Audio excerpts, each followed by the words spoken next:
Buenas tardes a todos y a todas. Soy Susana Noeda, editora de Avesoras, del libro del que hoy vamos a hablar. En primer lugar, agradecer al Club de Amigos de la UNESCO por acoger esta charla, esta presentación. También agradecer a José Luis Esparcia, a Jesús Díaz Hernández y a Carlos González Algovia que nos estén acompañando esta tarde. Voy a contar un poquito cómo ha sido la experiencia de publicar este libro, muy brevemente. Yo conozco a José Luis desde hace 20 años, pero no fue hasta 2014 cuando empezamos a colaborar en proyectos literarios. Editamos en ese año, en 2014, el libro Dos poetas del corazón, un ensayo sobre la poesía de Carlos Álvarez y de Antonio Hernández, y después, en mayo de 2016, nos encontramos ya un proyecto de mayor envergadura, publicando la obra poética de Carlos Álvarez, 2 tomos de 500 páginas cada uno, que además presentamos aquí, no aquí en esta sede, sino en la anterior, pues un año después, yo creo que fue ese mismo año, en 2016. Pero no fue hasta 2021 cuando me propuso publicar esta antología, cuando ya la obra del poeta de Orihuela pasara a dominio público, ¿no? Lo publicamos el pasado marzo y desde su aparición, hace ya casi 9 meses, aparte de ir por su segunda edición, hemos hecho casi una decena de presentaciones por distintos entornos, ¿no? En Madrid, en Pinto, en Alcalá de Henares, en Alcobendas, aquí en Pozuelos y también fuera de Madrid, en Cuenca, en Córdoba, y la última fue el pasado octubre en Ocaña, a pocos metros del penal donde Miguel Hernández estuvo preso tras la Guerra Civil. Este libro además lo he llevado con orgullo en las distintas ferias de libros a las que he asistido, y bueno, la acogida que está teniendo y la admiración que siente la gente por la obra de Miguel Hernández es inmejorable. La verdad que está siendo una experiencia muy agradable, ¿no? También quiero agradecer y reconocer el trabajo que distintas entidades y personas han hecho en torno a este libro: a la Asociación de Amigos de Miguel Hernández, a la Fundación Cultural Miguel Hernández, que apoyaron y colaboraron en la edición, a José Luis Esparcia, por supuesto, que no solo ha dado vida a esta antología, sino que está haciendo un gran esfuerzo de promoción y entrega total a este trabajo. También un agradecimiento a la escritora y catedrática de literatura Fanny Rubio, que ha realizado una presentación de la obra, con la que abrimos también este libro, y a la artista cordobesa Marta Campos. Me preguntaba antes Jesús Díez de quién era esta ilustración, que bueno, pues ha realizado este magnífico retrato del poeta. Y nada más, paso la palabra a Jesús Díez. Muchas gracias. Gracias. Buenas tardes, compañeras y compañeros de nuestros días. Muchas gracias, José Luis, por haberme invitado a participar en este acto. Vengo con el deseo que me expresas en la dedicatoria del libro. Para mi amigo Jesús Díez, con la esperanza de compartir los ideales que nos unen durante mucho tiempo.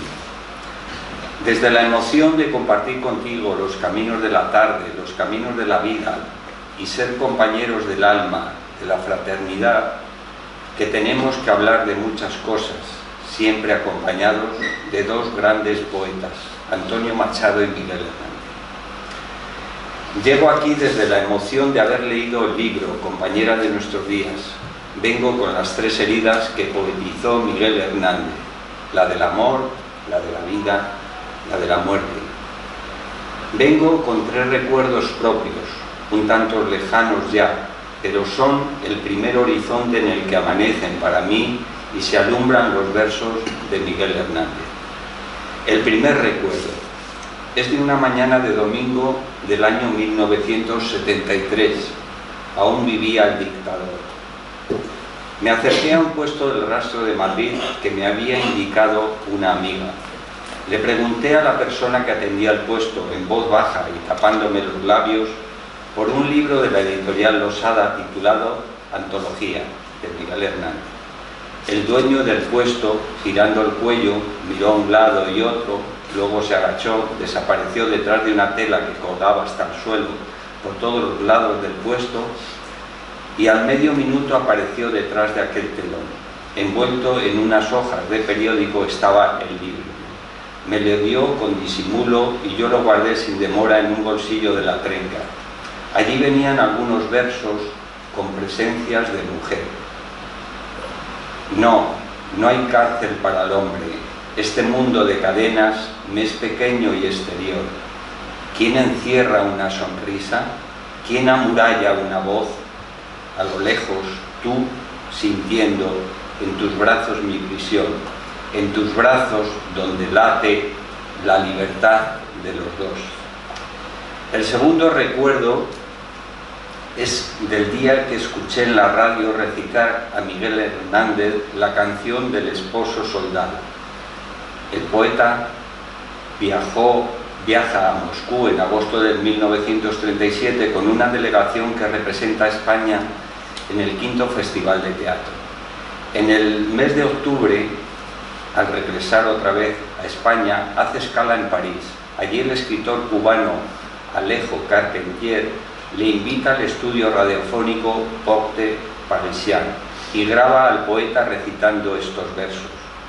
He poblado tu vientre de amor y sementera, he prolongado el eco de sangre a que respondo y espero sobre el surco como el arado espera.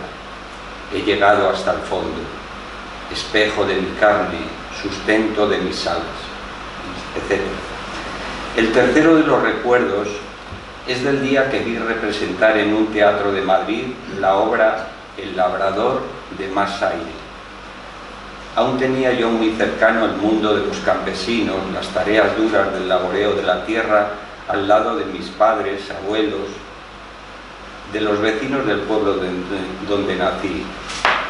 El lenguaje de los versos de Miguel Hernández en esta obra, sus metáforas tan cercanas al terruño, a sus vivencias de pastor de cabras alimentando su imaginario, me acercaban a un territorio por el que caminar juntos en la vida y en la creación literaria. Ese día en el teatro escuchaba la voz de dos personajes, entre otros, que hay en la obra. El de Juan, que recitaba: me había impuesto su seno un olor de mejorana y un sabor de pan moreno en mi chaleco de pana. Mis manos, que en su figura puse, olí con avaricia. Y el personaje femenino estaba, que se llamaba Encarnación, le contestaba: de amapola en amapola iban y de beso en beso tus ojos de carne sola, tu boca de carne y hueso. Recogeré tu saliva espumosa y colmenera y la pondré mientras viva en mi corazón de cera, etc. Pero yo vengo aquí sobre todo y sobremanera con la emoción de haber leído el libro de José Luis Esparcia, un abanico abierto en que señala en poemas y prosas las presencias de mujeres, los versos y los ecos que unieron a Miguel Hernández a las compañeras de sus días, los versos y los soportes verbales por los que caminar juntos el hombre y la mujer, presencias de mujer que Esparcia llama símbolos de convivencia entre iguales dentro de los conceptos humanos. El autor del libro, José Luis, lo analiza a través de 5 periodos o secciones que abarcan y coinciden con el transcurrir de la vida y obra del poeta. El primer periodo, que abarca desde Périto en Lunas hasta el Silvo Vulnerado. Dice Esparcia: poemas agrupados en distintas propuestas estéticas. La mujer aparece en diversas posiciones sociales, en su papel de ficción profana, mitológica y de la religión católica. También su poesía se nutre de modernismo y surrealismo. El segundo periodo, Viento del pueblo, El rayo que no cesa. Según el autor, en este periodo hay un proceso de cambio creativo del poeta. Vuelca su creatividad en la figura icónica de la musa, la mujer encarnando otras figuras: amiga, musa platónica, artista, mujer intelectual, mujer en ambiente cosmopolita, sinónimo de libertad. Comienza a latir un joven cabrero con una palabra bella y enérgica, en su zurrón el gran tesoro poético de un ser humano con los pies en la tierra que camina junto a otros seres que ve, toca y siente. El tercer periodo sería el que corresponde a esa creación de Viento del Pueblo, El hombre acecha, cancionero y romancero de ausencias. La presencia de mujer está en varias de sus condiciones: madre, novia, hermana, amante, esposa. Mujer, ser humano consciente, solidario y generoso, con el fin de defender la libertad amenazada. La mujer como elemento participativo, social, camina junto al hombre por la senda de la utopía. El cuarto periodo correspondería a cancionero y romancero de ausencias, el periodo carcelario hasta su muerte. La mujer es evocada aquí como la savia de la vida imprescindible, tanto del tallo vital como de sus ramificaciones anímicas. Miguel Hernández expresa en sus versos todo el desierto anímico de la ausencia. Después de analizar estos cuatro periodos, Esparcia dedica un capítulo más que él nombra como prosa, textos en prensa, ¿no? En él hay un texto de Miguel Hernández que a mí personalmente me ha impactado, ¿no? Titulado precisamente Compañera de nuestros días, y que Miguel Hernández publica en Frente Sur en el marzo del 1937, en plena guerra civil, ¿no? Estas son algunas frases resumiendo este texto del poeta. Imagen de la tierra. La compañera de los días del hombre ha llevado en España una vida humilde, animal, apaleada, moribunda. Con el sudor de su frente, yo lo estoy resumiendo, ¿no? El texto es mucho más extenso. Con el sudor de su frente creció sobre la tierra con dificultad de rama pobre de savia, y la abundancia de hijos y la escasez de pan pasaron pronto sobre sus brazos de chiquilla hambrienta. Indignante situación, llega hasta nosotros y parece fatigada, sin ganas de hacer otra cosa que tener compañero, parir y resistir sobre sus espaldas las indignas cargas que se le han ido echando durante varios siglos. Luchamos porque sea otra. Al hombre de este tiempo corresponde sacar el generoso cuerpo acostumbrado a la esclavitud, a la libertad sana y a la claridad de la alegría. La compañera de nuestros días ha de venir pronto hacia nosotros por una avenida de trigales. Bueno, pues todo esto y mucho más está en este libro lleno de aciertos, claridades, de belleza poética y de emociones, escrito por José Luis Esparcia. Muchas gracias.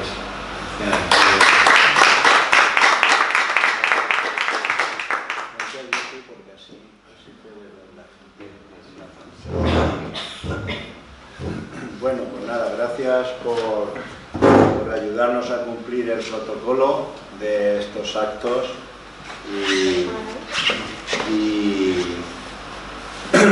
hacer una breve presentación de esta obra que naturalmente no es mía, sino de Miguel Hernández, y a mí me lo pone muy fácil, ¿no? Muchas gracias, Jesús.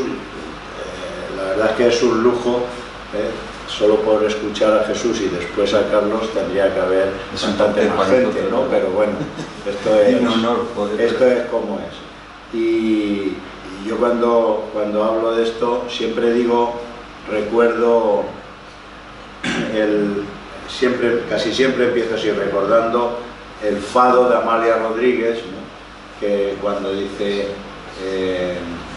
a ver si lo recuerdo ahora de memoria, per moito que se diser a fado non hai canalla, non hai poeta que en quer, só hai poeta que en calla. Por mucho que se diga, el fado no es una canción vulgar, no es poeta quien quiere, solo es poeta a quien tiene el don, ¿no? Y tanto Jesús como Carlos son dos de los grandes, en mi opinión, a los que se le ha sido concedido ese don. A mí no tanto, pero sí a ellos. Hoy Carlos, a quien agradezco enormemente su ayuda, además va a exponer o va a poner a disposición de esta obra su voz y su tono recitador, que es, como veréis, bastante bello. Miguel Hernández, cuando decide escribir poesía, ya ha decidido que uno de sus elementos principales va a ser la mujer. Desde que era niño, por su experiencia.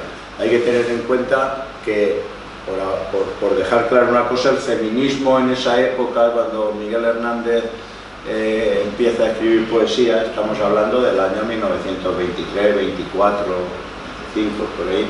El feminismo, hasta justo la llegada de la Segunda República, pues se traducía escasamente en acciones de grupos reducidos de mujeres que no se preocupaban tanto de la igualdad de géneros, sino más bien del avance en temas de la mujer, en temas sociales, en temas como es la educación, el trabajo, en fin, la importancia de la mujer como madre y esposa, por más bien el respeto de esas situaciones, que la igualdad en sí misma o la libertad de la mujer. Se le echaba un poco más quizá por la emancipación, más que por la libertad, que era algo diferente, ¿no? Y en fin, había muchas mujeres símbolos, como ya sabéis: Dolores Monsalvat, Teresa Claramunt, Concepción Arenal, en fin, Emilia Pardo Bazán, Rosario de Acuña, muchas otras que hasta esa época daban un poco la talla, pero el feminismo no existía como tal, hoy lo entendemos, ni mucho menos, y por lo tanto Miguel Hernández, como ningún hombre prácticamente, pues se podía considerar un hombre digamos, con habilidades o con deseos, por así decir, feministas, ¿no? Sin embargo, él, desde el principio, su poesía, que está unida a la experiencia puramente vital, sí hace de la mujer un elemento esencial. Y lo hace porque su experiencia inicial, que es este poema que publicó Miguel Hernández en la prensa de Orihuela, La procesión huertana, es un poema que refleja pues, lo que era la tradición, y que además concita varias tradiciones, la propia tradición rural, el campo, el trabajo en el campo, y la tradición religiosa en Orihuela. Y por otro lado, al final, no de su vida, pero al final casi de la guerra, aproximándose el final de la vida del poeta, vuelve a incidir en esa tradición campesina a través ya de un texto, Compañera de nuestros días, que publica, como bien ha dicho Jesús, en Jaén, en Frente Sur, en el año 1937, pero aludiendo a la mujer campesina, ya no como al principio, que la une a esa tradición de trabajo y religiosa de Orihuela, sino aludiendo a la mujer campesina como mujer necesitada de liberarse de la opresión patriarcal, ¿no? De la opresión de la influencia del hombre, del terrateniente fundamentalmente, y del hombre que influye tanto en la jerarquía católica también. Esos son los primeros pasos. Por eso el primer poema donde aparece la mujer se titula Hermanita muerta. Es un poema que escribe muy joven y lo hace porque esa experiencia suya le trae nada menos que algo que poca gente viviría, muy poca gente ha vivido, yo creo. Él nace en 1910, en 1912 nace una hermana suya, Concepción, que muere a los 3 años. En 1915, cuando él todavía no tenía 5 años, nace su hermana Monserrate y muere al año siguiente, y en 1914, cuando él, efectivamente, cuando él no tenía ni 4 años, nace su hermana Josefina y muere en 1919, es decir, que entre los 4 y 8 años ve morir a 3 hermanas.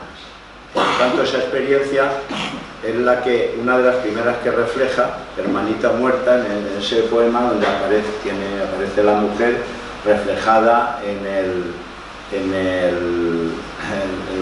la persona de su hermana, de una hermana.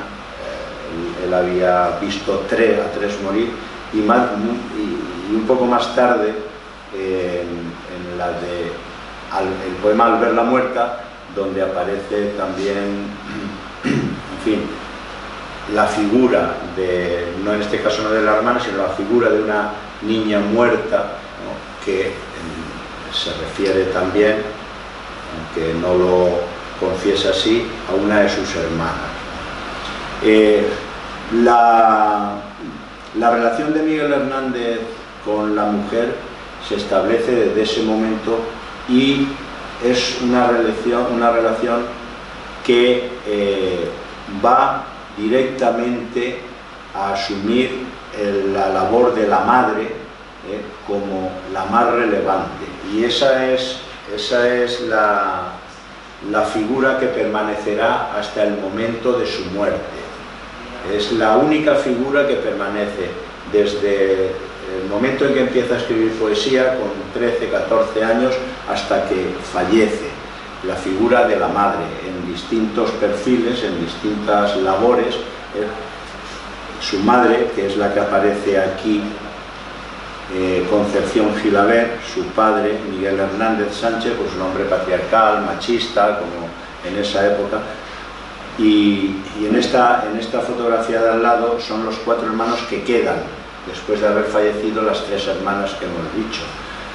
Su hermano Vicente, su hermana Encarnación, Elvira, y Miguel Hernández, que es este. Entonces, la figura de la madre va a ser fundamental, y es la que se va a ir repitiendo, con alguna laguna en el centro, por así decir, de su trayecto vital, pero siempre va a estar presente la figura de la madre. Y al principio, hasta que publica Perito en Lunas, sigue influyéndole y sigue él reflejando la tradición, tanto la campesina, de la huerta, en fin, vendrá a reflejar en muchos poemas, en muchos textos que nombran a Orihuela como el marco ideal, ¿no?, para la poesía localista, la poesía digamos natural, de la naturaleza. Él de hecho tiene un canto a la naturaleza excepcional, del que recuerdo sobre todo a Rosalía de Acuña, un poema muy especial, pero que es, como se suele decir, esplendoroso, ¿no?, como los modernistas de esa época solían escribir cuando escribían de la naturaleza. Pero luego no deja de reflejar la tradición que viene de sus lecturas, de la lectura de los clásicos, la tradición de Góngorina, Lope de Vega y otros del siglo XIX después, que tiene a la mitología tanto griega como latina como punto de referencia, ¿no? Entonces él escribe poemas de gran calidad literaria. Otra cosa es, digamos, la idoneidad, ¿no?, de la expresión y del tono emotivo, pero de gran calidad literaria, gran calidad métrica, poemas de referencias mitológicas, tanto paganas, como es el caso del que va a leer ahora Carlos, como religiosas. Uno de los primeros poemas de gran sentido mítico o mitológico, perdón, pagano, es Pastoril, que Miguel Hernández refiere tanto haciendo alusión a sus lecturas, al aprendizaje de sus lecturas en la biblioteca que le prestara cuando su padre, todavía sin cumplir 15 años, lo sacó del colegio para que fuera a cuidar las cabras, le prestara aquel famoso canónigo Almarcha, el cura aquel que dijo, bueno, este chico es muy listo, vamos a ver si... porque esa era en realidad la intención, lo captamos, ¿no?, para el redil. Bueno, no lo captaron, pero sí le hicieron un gran favor, poniendo a su disposición todos los libros aquellos que él pudo leer y de lo que pudo aprender. Y de allí salieron poemas como este Pastoril. Pastoril. Junto al río transparente que el astro rubio colora y riza Laura naciente, llora Leda la pastora, de amarga hiel es su llanto. ¿Qué llora la pastorcilla? ¿Qué pena, qué gran quebranto puso blanca su mejilla? Su pastor la ha abandonado, a la ciudad se marchó y solita la dejó a la vera del ganado. Ya no comparte su choza ni amamanta su cordero, ya no le dice te quiero y llora la moza. Y esa misma tradición tiene una prolongación en las influencias de la iglesia en Orihuela, donde había una iglesia por cada 1000 habitantes, 30 iglesias en aquella Orihuela, que tenía su obispo, lo sigue teniendo, y donde la iglesia pues era el poder fáctico más importante, incluso por encima del político en la mayoría de los momentos, ¿no?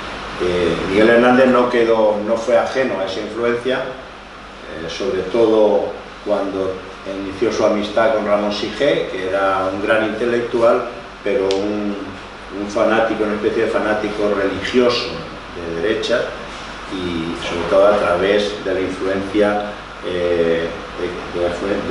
clerical. Uno de los sonetos más precoces de Miguel Hernández en ese aspecto es el soneto a María Santísima. Tú, que eras ya su vida soberana, de subir acabaste, ave sin pío nacida para el vuelo y luz, ya río, ya nube, ya palmera, ya campana. La pureza del lirio sintió frío, y aquel preliminar de la mañana, aire tan encelado en tu ventana, sin tu aliento ni de olor quedó vacío. Todo te echa de menos que Azucena, no ve su soledad sin su compañía, ve su comparación sin ti en el huerto. Quedó la nieve sin candor, con pena, mustiándole el perfil a la montaña. Subiste más y viste el cielo abierto. La mujer, en este caso, como representación mitológica de la religión católica, que era la predominante entonces. Desde este momento, Miguel Hernández, hasta que publica Perito en Lunas, incluso un poco más allá, da a la mujer una presencia que va evolucionando desde todavía la mujer huertana, trabajadora, a la que hace ciertos homenajes, incluso en algunos poemas que denotan la influencia patriarcal y machista, donde hasta hay algún asesinato tipo machista, hasta poemas religiosos que continuará escribiendo, como he dicho, por influencia de sus amigos de Orihuela, especialmente Ramón Sige, hasta la publicación en 1933 de Perito en Lunas, donde ya el poeta empieza a resurgir en un aprendizaje pleno, un libro de gran altura técnica, por así decir. Otra cosa es la influencia emotiva de ese libro, que está escrito en unas estrofas, octavas reales, bastante difíciles de desentrañar, por lo tanto para un lector normal es bastante complicado, ¿no? Y ahí tanto la presencia religiosa en octavas dedicadas a las monjas, la presencia popular en octavas dedicadas a algunas gitanas, se refiere más pues a su, digamos, a su condición de poeta inmerso en ese ámbito que hemos dicho de vida diaria, popular, de contacto con este tipo de leyendas, también a través de las lecturas, y que irá evolucionando. A partir de 1933 publica Perito Luna, pero en 1934 él ya viene por segunda vez a Madrid. La primera vez había sido en el 31, el año de la proclamación de la República, y había vuelto a Orihuela decepcionado, pobre, sufriendo un montón de calamidades y sin triunfar como había él pensado que iba a triunfar con aquellos versos bajo el brazo. No le hizo caso a nadie, ni Juan Ramón Jiménez, al que le escribió diciendo que le gustaría verle. Juan Ramón Jiménez le ignoró, no quiso recibirle, por tanto aquello pasó con más pena que gloria, pero en el año 1934 él regresa a Madrid con el auto sacramental, Quien te ha visto y quien te ve, debajo del brazo, que se lo publica la revista José Bergamín en Cruz y Raya, en la revista Cruz y Raya, y conoce en el año 35, porque él llega a final del 34 a Madrid, conoce en el año 35 ya a los que van a ser sus mentores, a los grandes, a Neruda, a Alexandre, a Alberti, a Altoaguirre, a Bergamín, y entre ellos a una serie de mujeres que van a también influir en la presencia futura de la mujer en su obra. Aquí hay tres de ellas, tres de gran peso, sobre todo dos, y yo diría que sobre todo una, pero María Zambrano y Maruja Mayo son las dos grandes intelectuales que influyen en Miguel Hernández. Delia del Carril, que fue la compañera, amante de Pablo Neruda en esa época, pues tiene una relación amistosa con Miguel Hernández, pero son María Zambrano la que influye de forma intelectualmente, de forma más intensa en el poeta, tiene una amistad importante, pero Maruja Mayo, la pintora gallega, es la que impacta en Miguel Hernández más. Al fin y al cabo era el perfil de mujer que en esa época no solía darse demasiado. Era una mujer muy liberal, una mujer que se exponía a cualquier cosa, no tenía miedo a nada y que saltaba todas las barreras que había que saltar, y se encontró con el pastorcillo que llegaba de Orihuela con 24 años, llegaba a Orihuela, este hombre con mucho ímpetu pero inocente, y entonces Miguel Hernández, que claro, evidentemente no había estado nunca con una mujer, había conocido alguna primera novia que él creía tener en Orihuela, pero nunca había estado realmente con una mujer, y Maruja Mayo, bueno, pues le dicen, yo me creo lo que dice mi buen amigo José Luis Ferris, el gran biógrafo, el mejor biógrafo ahora de Miguel Hernández, que fue la mujer que hizo hombre a Miguel Hernández, en el sentido puramente físico de la palabra, ¿no? Puramente terapéutico, si queremos decirlo así,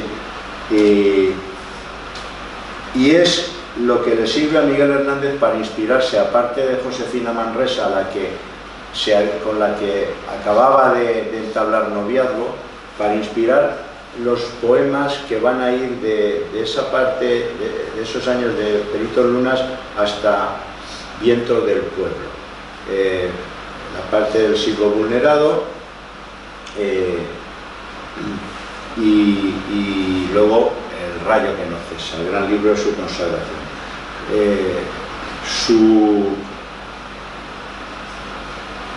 Sus poemas dedicados a la amistad de estas mujeres son poemas en algún caso amistosos y en algún otro caso de carácter intensamente amoroso.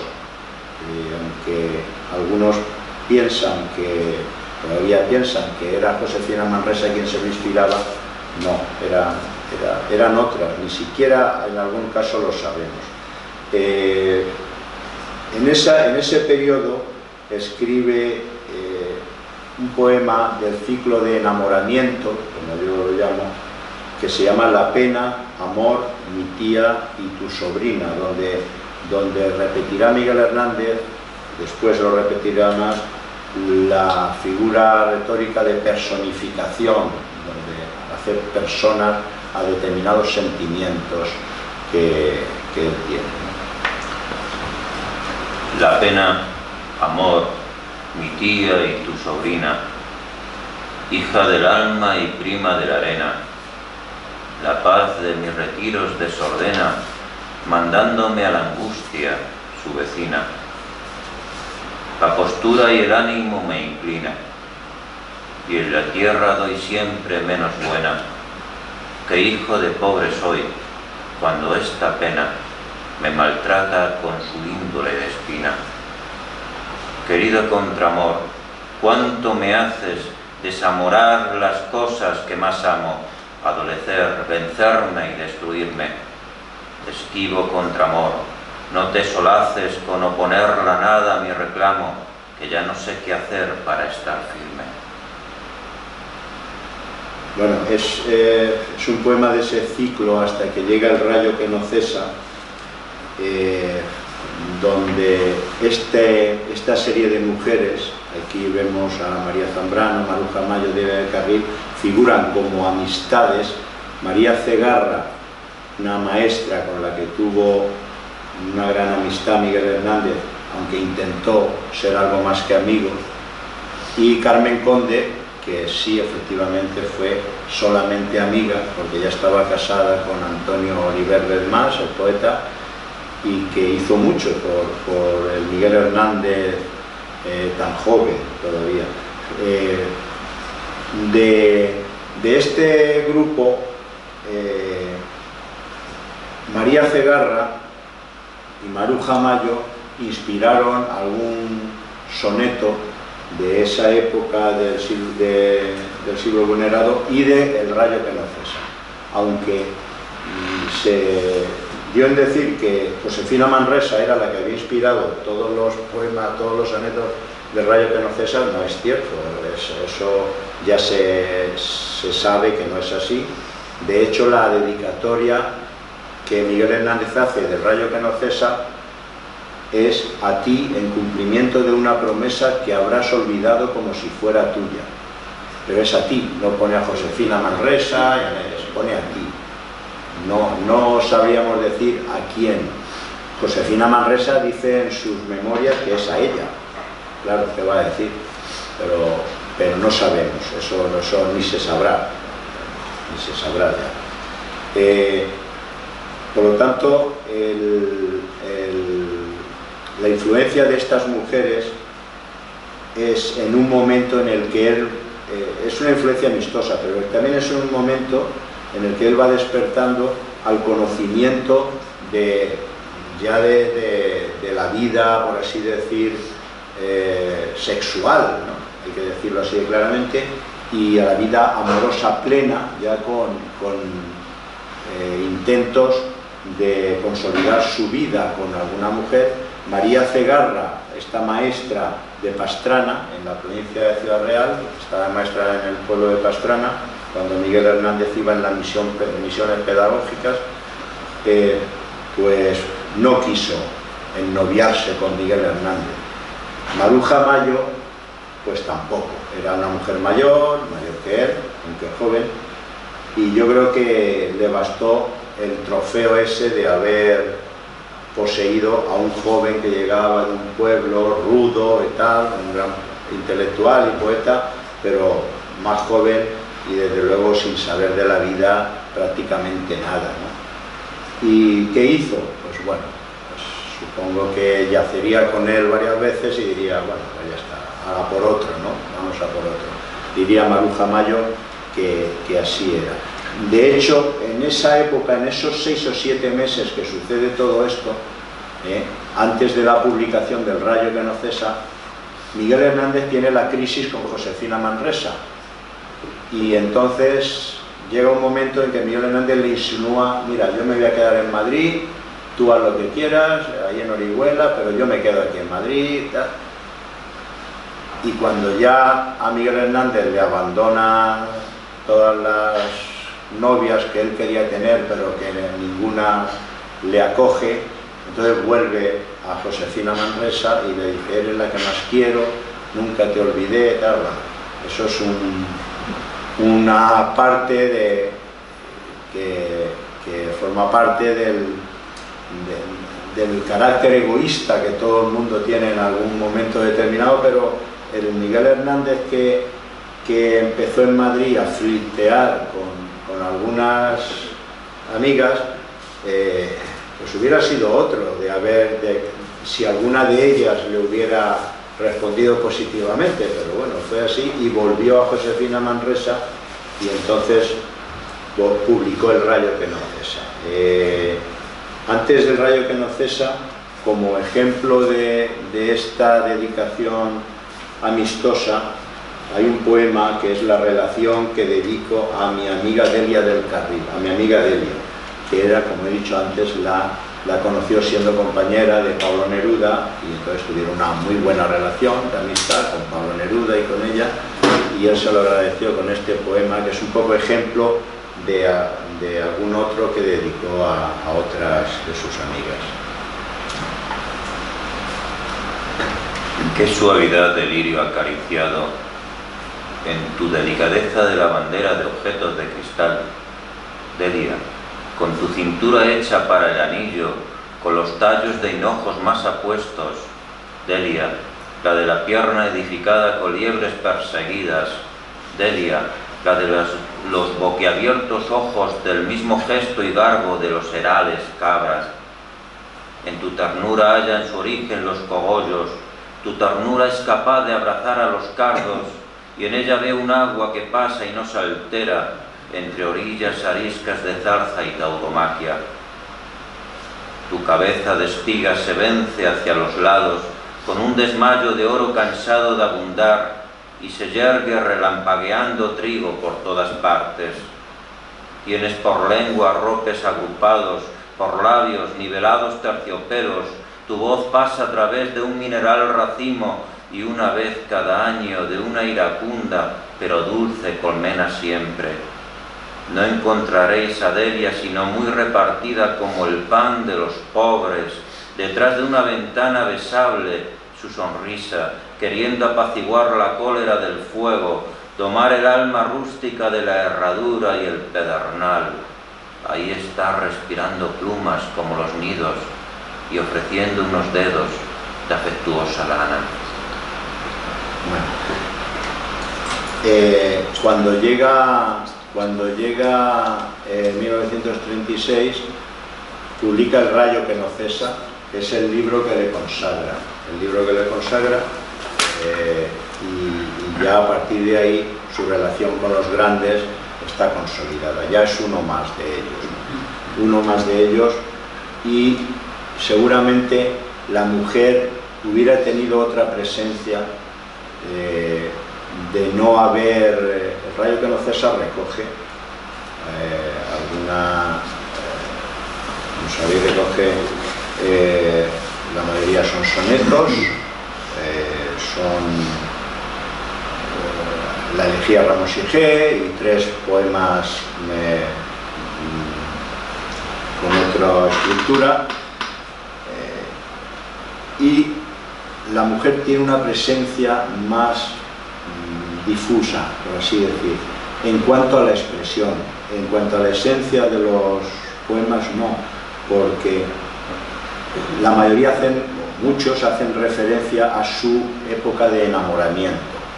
Algunos a Josefina Manresa y otros, como he dicho, a María Cegarra, a Maruja Mayo y alguna otra, aunque no se identifican, pero esa es la esencia de sus poemas. Pero digo que la mujer hubiera tenido otra presencia de no haber ocurrido lo que ocurrió el 18 de julio de ese año, de 1936, cuando el golpe de Estado fascista que hace a Miguel Hernández, sin dudarlo, alistarse en el 5º Regimiento, y a partir de ahí su poesía cambia, como sabéis, Viento del Pueblo, El hombre acecha, las prosas de guerra, todo esto. Su poesía cambia, como cambia su actitud, como él mismo lo dice, que era más digno alistarse voluntariamente que ir obligado, ¿no? Porque te llame el ministerio, en este caso de la guerra, que se llamaba así, ¿no? Y él se alista voluntariamente y empieza a escribir de otro modo, con otros temas, que es la influencia de la guerra, simple y llanamente, y de sus consecuencias. Y ahí la mujer ya tiene otra influencia, que es, ahí le da un peso mucho más definitivo, en el momento en que él es consciente de que la mujer es el soporte esencial de los hombres que están en el frente. La mujer aparece como madre, esposa, novia, amiga, combatiente, como heroína combatiente, como es el caso de Rosario Dinamitera, que tenemos aquí, Rosario Sánchez Mora, que tú conociste, ¿no?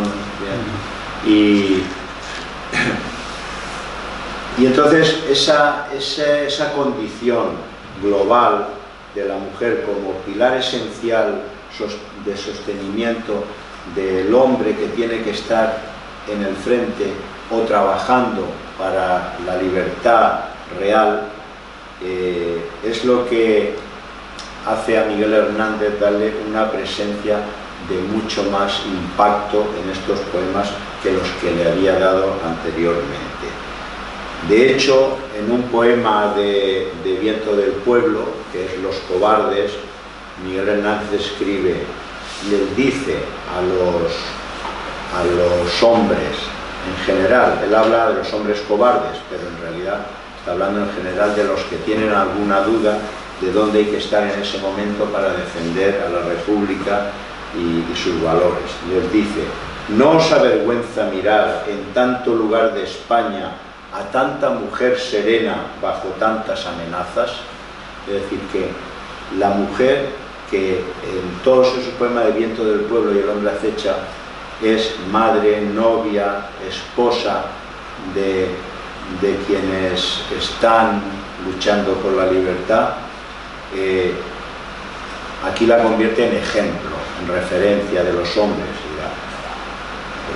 fundamentalmente de los cobardes, claro, de los que él ha visto en algún momento flaquear o huir, ¿no? de su puesto, que también lo sabía. Y hay muchos ejemplos. En ejemplo, el más mítico es Rosario Dinamitera, Pasionaria, a la que le dedica un gran poema. La Felisa, la que era secretaria del campesino, del comandante del 5º Regimiento, del campesino, y otras. Uno de los poemas donde él más refleja esa función de la mujer como esposa, como madre, es en el poema La canción del esposo soldado, en la que también la mujer es considerada como un sostenimiento absolutamente imprescindible no solo para quienes, como he dicho antes, ejemplo, para quienes no están convencidos, sino incluso, en este caso, para quienes están convencidos. Canción del esposo soldado. He poblado tu vientre de amor y sarmentera. He prolongado el eco de sangre a que respondo y espero sobre el surco como el arado espera. He llegado hasta el fondo. Morena de altas torres, alta luz y ojos altos, esposa de mi piel, gran trago de mi vida, tus pechos locos crecen hacia mí dando saltos, de cierva concebida. Ya me parece que eres un cristal delicado, temo que me respondas al revés, al más leve tropiezo, y a reforzar tus venas con mi piel de soldado, fuera como el cerezo. Espejo de mi carne, sustento de mis alas, te doy vida en la muerte que me dan y no tomo. Mujer, mujer, te quiero cercado por las balas, ansiado por el plomo. Sobre los ataúdes feroces en acecho, sobre los mismos muertos sin remedio y sin fosa, te quiero y te quisiera besar con todo el pecho hasta en el polvo, esposa. Escríbeme a la lucha, siénteme la trinchera, aquí con el fusil tu nombre evoco y fijo, y defiendo tu vientre de pobre que me espera, y defiendo tu hijo. Nacerá nuestro hijo con el puño cerrado, envuelto en un clamor de victoria y guitarras, y dejaré a tu puerta mi vida de soldado, sin colmillos ni garras. Es preciso matar para seguir viviendo. Un día iré a la sombra de tu pelo lejano y dormiré la sábana de almidón y de estruendo cosida por tu mano. Tus piernas implacables al parto van derechas y tu implacable boca de labios indomables y ante mi soledad de explosiones y brechas recorres un camino de besos implacables. Para el hijo será la paz que estoy forjando y al fin en un océano de irremediables huesos tu corazón y el mío naufragarán, quedando una mujer y un hombre gastados por los besos. Bueno, esa etapa da paso a otro enfoque de la mujer en la poesía de Miguel Hernández, porque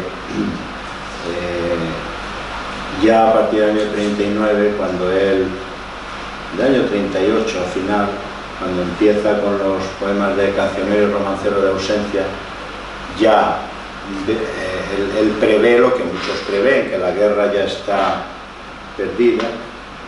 Casi todos lo sabían, yo creo menos el general Vicente Rojo, que no es que no lo supiera, que todavía tenía esperanza en que en el frente del Ebro, pues, pero nada, aquello fue un desastre y los republicanos que pasaron el Ebro para un lado tuvieron que volver porque ya estaba prácticamente todo perdido, ya las tropas franquistas estaban muy adelantadas y la guerra estaba perdida. Entonces Miguel Hernández en el año 39, con muchos ya poemas iniciados, el Cancionero y Romancero de Ausencia, pues tiene todas las vicisitudes que conocemos. Lo detienen, lo meten en la cárcel, lo condenan a muerte, le conmutan la pena por equivocación a 20 años, lo sueltan por error de la cárcel, vuelve a Orihuela y estando en Orihuela pues lo cogen otra vez, lo meten en la cárcel y en fin, bueno, pues sabemos lo que ocurre, le vuelven a soltar y él se intenta ir a Portugal. En Portugal, en la frontera lo cogen, Rosal de la Frontera, allí lo encarcelan, lo coge la policía portuguesa, lo devuelve a la Guardia Civil, lo encarcelan en Rosal de la Frontera, Huelva, Sevilla, Madrid, ya el rosario de cárceles, Valencia, Ocaña, en fin, rosario de cárceles. Y los versos de Cancionero y Romancero de Ausencia, aumentando en cada cárcel, iban aumentando, Y aquí, en este libro, que es el que muchos dicen que es su mejor libro, de otra catadura el libro, de otro lirismo, de otro nivel lírico, pues la mujer ya es fundamentalmente madre y esposa. Es Josefina Manresa y su hijo, Manuel Miguel Hernández, los dos que están aquí. El primero, Manuel Ramón, muere estando, en fin, muere muy joven, apenas con unos meses, y el segundo, Manuel Miguel, que es el que le visitará en la cárcel de Alicante junto a Josefina Manresa. El libro Canciones, Romances y Ausencias, la presencia de la mujer es esa mujer a la que responde el perfil de Josefina Manresa, la mujer que le sostiene a Miguel Hernández en la decepción, en la desesperanza, en fin, en alguien que va de cárcel en cárcel. No podía estar, aunque en principio aparentaba estar muy animado, pero los ánimos merman, ¿no? Y son esos poemas los que reflejan esa decepción, los que reflejan esa tristeza y que se apoya, y en los que él se apoya, y que están, eso sí, dedicados íntegramente a su esposa, también a su hijo, pero en este caso la mujer como esposa y como madre de su hijo, Josefina Manresa. Entre los poemas tristes, desolados, en fin, con ese eco de desesperanza, está ¿De qué adoleció? ¿De qué adoleció la mujer aquella? Del mar peor, del mar de las ausencias. Y el hombre aquel, ¿de qué murió la mujer aquella? Del mar peor, del mar de las ausencias. Y el hombre aquel. Ausencia, que es lo que él empieza a sentir en un momento determinado y que es de la que trata de protegerse con estos versos y con esa descargar todo aquello sobre su, al final, única mujer, que es Josefina Manresa.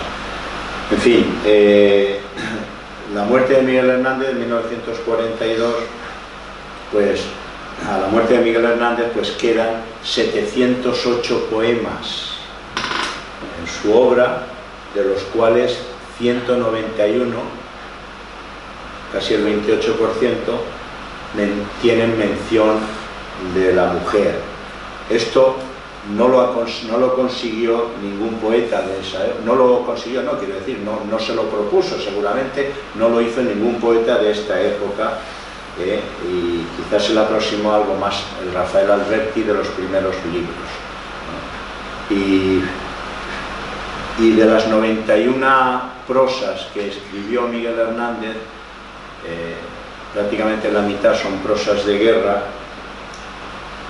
y gran parte de ellas son tanto las primeras de su Orihuela natal, hablando de la huerta, como las últimas ya prosas de guerra, pues una gran parte de ellas tienen también presencia femenina, ¿no?